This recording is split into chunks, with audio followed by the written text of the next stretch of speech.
Excellent. Exercise 2.4, sum number 6.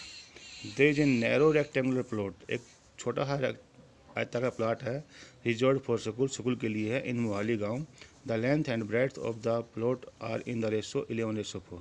तो ratio दिया हुआ है अभी, तो let the length 11x breadth 4x. 11:4 दिया ना, पीछे भी आए समय रेशो में, तो 11x 4x मान लिया.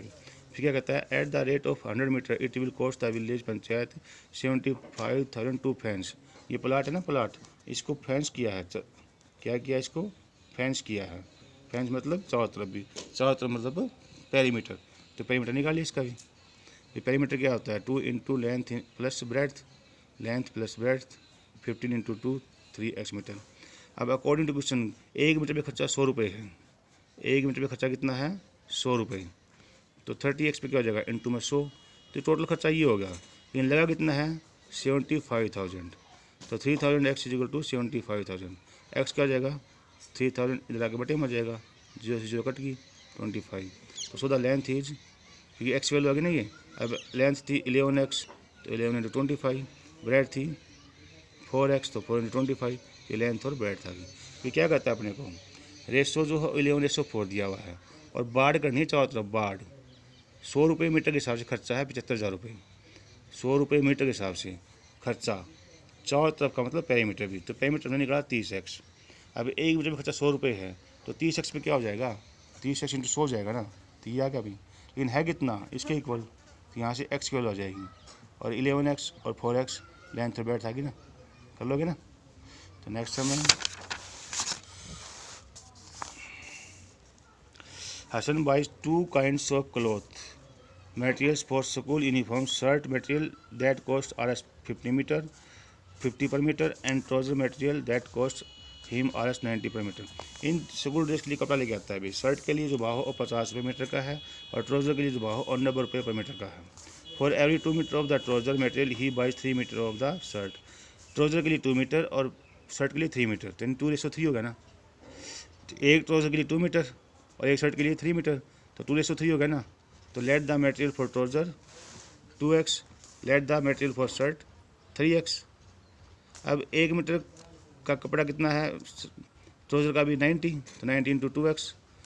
1 मीटर कपड़ा कितना है शर्ट का 50, तो 50 इंटू 3x. तो टोटल क्या होगा 330x. ये टोटल खर्चा उसका है अभी.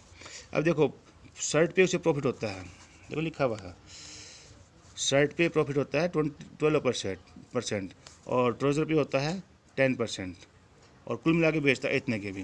तो अब शर्ट आई उसको, जो शर्ट आई ना शर्ट, वो आई इतने की उसको भी, और जो ट्राउज़र आई वो उसको इतने की आई. तो शर्ट पे कितना प्रॉफिट है 12%. तो सेलिंग प्राइस क्या हो जाए शर्ट का भी, सेलिंग प्राइस क्या होता है कॉस्ट प्राइस इनटू में 100 प्लस प्रॉफिट. तो 100 प्लस प्रॉफिट 112 होगा ना, बाई में 100. ये फार्मूला है अभी. सेलिंग प्राइस जो SP होता है क्या होता है CP into 100 plus profit percentage और बाई में 100. ये फार्मूला होता है अभी, ठीक है. तो CP कॉस्ट प्राइस इंटू में 100 प्लस प्रॉफिट बाई में 100. ये शर्ट का सेलिंग प्राइस आ गया अभी. इसी प्रकार प्रॉफिट ऑफ ट्राउज़र क्या है 10%.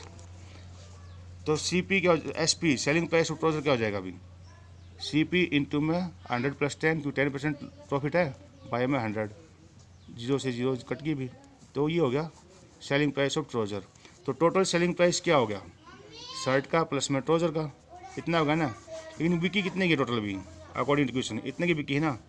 ये x की वैल्यू आ गई, ये x की वैल्यू आ गई अपने पास में. अब क्लॉथ फॉर ट्राउज़र 2x था तो 200, क्लॉथ फॉर शर्ट 3x था तो 300. ठीक है. नेक्स्ट है half of year of dear. Dear है अभी, आधे डियर जो होते हैं खेत में चल रहे हैं, ग्रेजिंग इन द फील्ड. और जो बच गए उनका, मेरे जितने हिरन थे उनमें से आधे तो चल रहे हैं खेत में, और जो बच गए उनका 3/4 यानी 3/4 खेल रहे हैं यहाँ वहाँ, नियर बाई यहाँ वहाँ, और बाकी 9 बच गए वो पानी पी रहे हैं. तो कुल कितने थे बताना है. तो टोटल हमने मान लिया x. अब ग्रेजिंग कितने हैं x/2, और खेल कितने रहे हैं भी इतने थे, और आधे चढ़ने के लिए चले गए, तो आधे बच गए ना, बच गया उनका 3/4। 3/4 मतलब 3/4 से मल्टीप्लाई एंड 3x/8। इतने जो हैं वो खेल रहे हैं और पानी पीते हैं कितने गए 9। तो अब ये थे, इनमें से ये चल रहे हैं, ठीक है, ये खेल रहे हैं और ये पानी पी रहे हैं। तो इनको मैं जोड़ दूँ, तो ये कितने हो जाएंगे इनके बराबर ना। वे इतने थे, इनमें से ये यहाँ गए, ये यहाँ गए, ये यहाँ गए, तो इनको मैं ऐड कर देता हूँ तो ये आ जाएंगे ना। तो according to question x is equal to, इन तीनों को जोड़ दो भी, ठीक है। एलसीएम 8 आ गया, तो 8x is equal to 7x + 72। 7x लगा माइनस का हो जाएगा, तो x वैल्यू कितना आ गई 72। और x क्या था अभी टोटल नंबर ऑफ डियर, तो आ गया अभी total number of deer is 72। अगला भी, grandfather is 10 times older than his granddaughter. इन दादाजी जो है ना वो बेटी पोती से 10 गुना बड़े हैं। तो बेटी की उम्र मान ली x, तो दादाजी क्या होगी 10x। और एक तो ये कहता है 10 गुना है और ये क्या कहता है कि 54 साल बड़े हैं उससे। तो 10x is equal to 54 + x। ये 54 साल बड़े हैं तो 54 जोड़ देवांगे, x रहेगा माइनस का। 9x is equal to 54, x is equal to 54/9 यानी x इक्वल 6। x क्या था अभी एज ऑफ ग्रैंड डॉटर और 10 times age of grandfather, आ गया ना। Aman age is 3 times his son age. Aman की एज जो है अपने बेटे की एज का 3 गुना है। तो बेटे की एज हमने x मान ली, तो अमन की क्या हो जाएगी 3 गुना। और फिर क्या कहता है अभी कि 10 साल पहले, तो 10 घटा देवांगे। जो अमन की एज है अपने बेटे की एज का 5 गुना थी, तो 5 गुना कर दिया। भाई आज अमन की एज जो है अपने बेटे की एज का 3 गुना है, तो बेटे की हमने x मान ली, तो अमन की 3x होगी ना। लेकिन 10 साल पहले, तो 10 साल पहले घटावांगे ना, तो अमन की एज उस बेटे की घटावांगे ना। अमन की क्या है बेटे की 5 गुना, तो बेटे की 5 गुना, ठीक है। 3x - 10, 5x - 50, 5x इधर आगे माइनस का हो गया, 10x इधर आगे प्लस का हो गया, -2x क्योंकि माइनस का बड़ा है, माइनस का बड़ा 40, -2 इधर आगे बटे में हो जाएगा 20। अब x क्या था अभी एज ऑफ सन, और अमन क्या हो जाएगी 3 टाइम्स 360।